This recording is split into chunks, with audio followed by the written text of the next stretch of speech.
L'homme de théâtre ne craint pas la mort. Il exhorte la foule au son de la Marseillaise. Aux armes! Tremble, ancien monde.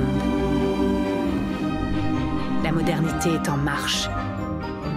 Et rien ne peut plus l'arrêter.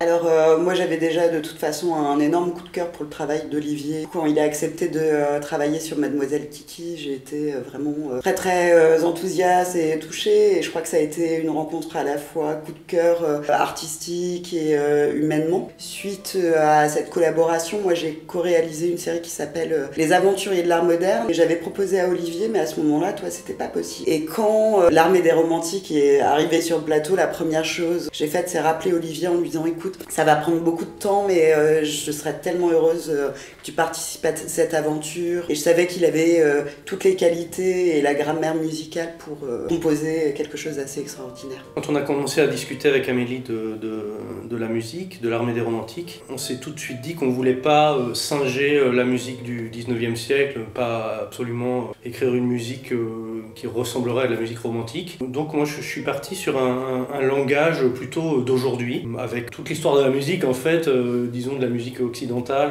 peut-être de la musique baroque jusqu'aux répétiteurs américains.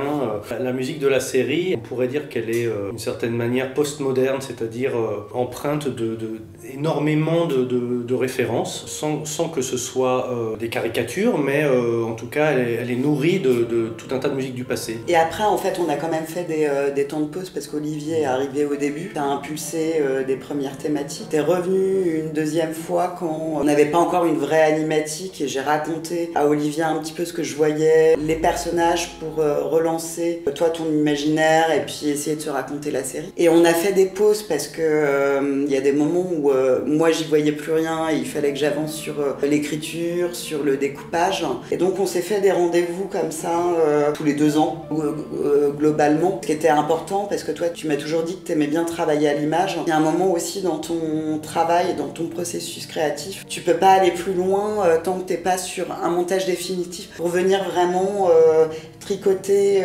et nourrir ta musique à l'image. Donc là ça a été vraiment la dernière partie, les 8 derniers mois où t'as vraiment été plein pot sur la série. Pour moi, elle est importante parce qu'elle participe à la narration, à l'émotion d'une série. Après, moi, je suis pas musicienne. C'est pour ça que je fais appel aussi à des gens de talent. Avec Olivier, la plupart du temps, on se raconte un peu des grandes lignes. Et après, moi, je laisse Olivier mettre son imaginaire et sa musicalité au service du projet. On aimerait bien travailler ensemble.